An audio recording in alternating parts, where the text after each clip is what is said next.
சிங்கம் ஒரு சிங்கம் எப்போ எதுலயும் பெக்யூலியர் தான். ஒரு முறை சிங்கம் கர்ஜிச்சதுன்னா அந்த சவுண்ட்ல ஒரு 8 கிலோமீட்டருக்கு சும்மா அதிரும், எல்லா திசைகளும் அதிரும். அப்படிப்பட்ட அந்த சிங்கம் வேட்டைக்கு மட்டும்தான் வெளியில வரும், வேடிக்கை பார்க்கறதுக்கெல்லாம் வெளியில வராது.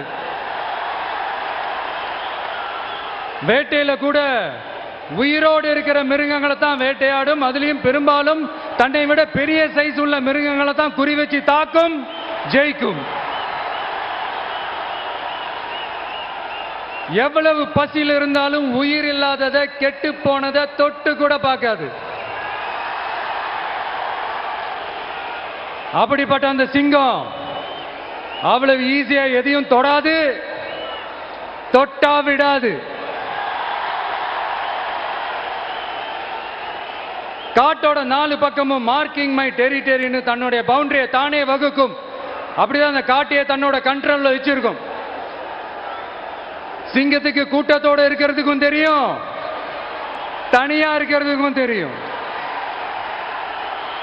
அப்படியே தனியா வரணும்னு நினைச்சாலும் அஞ்சாம அலட்டிக்காம சும்மா கெத்தா தனியா வந்து அத்தனை பேருக்கும் தண்ணி காட்டும். எப்போ எதிலையும் தன்னோட தனித்தன்மை இழக்கவே இழக்காது. Yes, a lion is always a lion.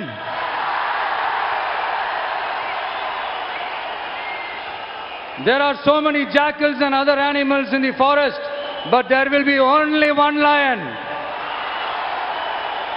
And even if it is single, it will be the king of jungle. It is not only a description but also a clear declaration. சிங்கத்தை பத்தி பேசிட்டு நம்ம சிங்க குட்டிகளையும் சிங்க பெண்களையும் பத்தி நம்ம பேசாம இருக்க முடியுமா? அவங்கள எப்படி நான் மறப்பேன்? அவங்க தான் என்னுடைய உயிராச்சே, என் நெஞ்சில் குடியிருக்கும்.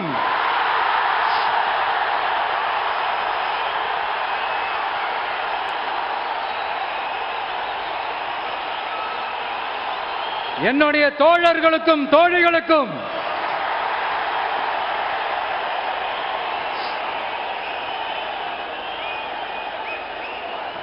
நேர்ல வர முடியாத சூழல்ல வீட்டில் இருந்துகிட்டே நம்மளோட இந்த மாநாட்டில் நேரலை வாயிலாக கலந்துகிட்டு இருக்கிற என்னுடைய அம்மாக்கள், அக்கா தங்கைகள், அண்ணன் தம்பிகள், நண்பர்கள் அனைவருக்கும் என்னோட உயிர் வணக்கம்.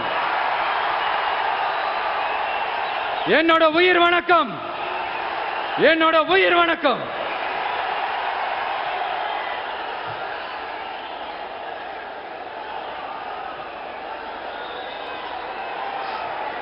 வீரம் விளையும் மாமதுரை மண்ணை வணங்குகிறேன். இந்த மதுரைனாலே உடனே ஞாபகத்துக்கு வரது சீறி பாஞ்சி துள்ளி குதிக்கிற யாருக்கும் அடங்காத காளைகள் விளையாடுற அலங்காநல்லூர் ஜல்லிக்கட்டு தான். நம்ம வைகை ஆறு தான். அழகர் ஆத்துல இறங்குற வைபவம். மதுரை மீனாட்சி அம்மன். இந்த மண்ணோட உண்மையான குணம் உணர்வு பூர்வமான மண் இது. அது மட்டும் இல்ல, இந்த மண்ணில் வாழ்ற மக்களும் அப்படித்தான் உணர்வு பூர்வமான ஆளுங்க. நான் இந்த மண்ணில் கால் எடுத்து வச்ச உடனே ஒரே ஒருத்தரை பத்தி தான் மனசுக்குள்ள ஓடிக்கிட்டே இருந்தது. அவர் யாருன்னு உங்களுக்கும் தெரிஞ்சிருக்கும். சினிமானாலும் சரி, அரசியல்னாலும் சரி, நமக்கு ரொம்ப ரொம்ப பிடிச்சது புரட்சி தலைவர் எம்ஜிஆர் அவர்கள் தான். அவரோட பழகிறதுக்கு எனக்கு வாய்ப்பு கிடைக்கல. ஆனா அவரை மாதிரியே குணம் கொண்ட என்னுடைய அண்ணன் புரட்சி கலைஞர் கேப்டன் விஜயகாந்த் அவர்களோட பழகிறதுக்கு எனக்கு நிறையவே வாய்ப்பு கிடைச்சது. அவரும் இந்த மதுரை மண்ணை சேர்ந்தவர் தானே, அவரை மறக்க முடியுமா? தமிழ்நாட்டு மக்கள் உணர்வுபூர்வமா உண்மையா நம்ம பக்கத்திலே நிக்கிறவங்க, அதுக்கு ஒரு மிகப்பெரிய அடையாளம் தான் இந்த மதுரை மண். நம்ம தமிழக வெற்றி கழகம் கையில் எடுத்திருக்கிற அரசியலும் அப்படித்தான். உண்மையான அரசியல், உணர்வு பூர்வமான அரசியல், நல்ல அரசியல், நல்லவங்களுக்கான அரசியல், நாட்டு மக்களுக்கான அரசியல், நல்லது மட்டுமே செய்கிற அரசியல்.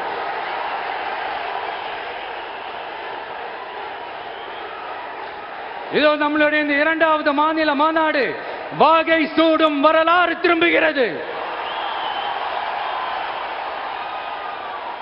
அப்படி இந்த மாநாட்டுக்கு பேர் வச்சிருக்கிறோம். 1967லயும் 1977லயும் நம்ம தமிழக அரசியல் ஒரு மிகப்பெரிய ஆட்சி அதிகார மாற்றங்கள் ஒண்ணு நடந்துச்சு இல்லையா? அதே மாதிரிதான் அடுத்த வருஷம் 2026ல அப்படி ஒரு வரலாறு திரும்ப போகுதுன்னு உறுதியா சொல்றதுக்கான மாநாடு தான் நம்மளோட இந்த இரண்டாவது மாநில மாநாடு. விக்கிரவாண்டி வீசாலையில் நம்மளுடைய ஃபர்ஸ்ட் மாநாடு நடத்தணும், வெற்றி கொள்கை திருவிழா. அதுக்கப்புறமே நீங்க பார்த்திருப்பீங்க, தமிழக அரசியல் அந்த தட்ப வெப்பத்தையே மாத்தினுச்சு. நமக்கு எதிராக எத்தனை குரல்கள். ஆனா உங்களுக்கு தான் நம்மளை பத்தி நல்லா தெரியுமே, எந்த குரலையும் காதலையே போட்டுக்காம மக்களோட குரலை மட்டுமே கேட்டுக்கிட்டு நமக்கு எதிராக வர அத்தனை கூக்குரல்களையும் சின்னதா ஒரு சிரிப்போடவே கடந்து வந்திருக்கிறோம். அது இல்லாம நம்ம மாநாட்டில் ஒலிக்கிற இந்த குரல் இந்த ஒற்றை தமிழ் மகனோட குரல் மட்டுமல்ல, ஒட்டுமொத்த தமிழ்நாட்டு மக்களுடைய குரல்.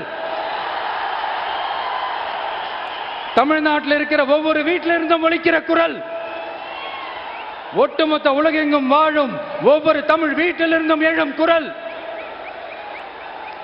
இந்த சினிமா என்கிற மாபெரும் கலை ஆயுதத்தின் வாயிலாக சாதி, மதம், இனம், பாலினம், மொழி கடந்து இந்த நாட்டின் மூளை முடுக்கெங்கும் ரசிகர்களாக இருந்து தோழர்களாக நம்மோடு பயணிக்க துவங்கியுள்ள அனைவரோடும் இணைந்து ஒவ்வொரு மனிதருக்காகவும் ஒலிக்கிற உரிமை குரல். மாநில உரிமைக்காக, பெண் உரிமைக்காக, சமூக நீதிக்காக, சமநீதிக்காக, மதச்சார்பின்மைக்காக உண்மையா ஒலிக்கிற குரல். அதனால் இந்த குரலுக்கு எதிராக இன்னும் இன்னும் எத்தனை கூக்குரல்கள் வந்தாலும் ஓங்கி ஒலிக்குமே தவிர ஒரு நாளும் ஓயவே ஓயாது. Yes, it is an unstoppable voice, an unstoppable force.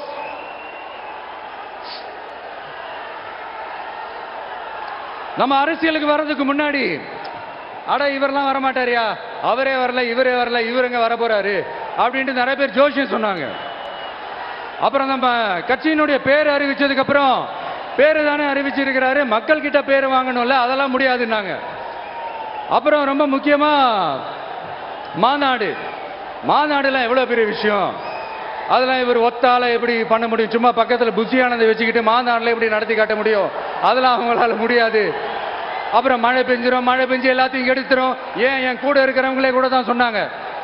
அதுக்கப்புறம் என்ன நடந்துச்சுன்னு உங்க எல்லாருக்குமே தெரியும். இப்ப புதுசா ஒண்ணு சொல்ல ஆரம்பிச்சிருக்கிறாங்க. அது என்னடானா, ஆட்சியை பிடிக்கிறதெல்லாம் அவ்வளவு ஈஸி இல்லை இல்லையா. இப்ப அதெல்லாம் விட்டாங்க, இப்ப இங்க வந்துட்டாங்க. இவர் நேரா ஷூட்டிங்ல இருந்து வருவாராம், வந்து ஆட்சியை பிடிப்பாராம்.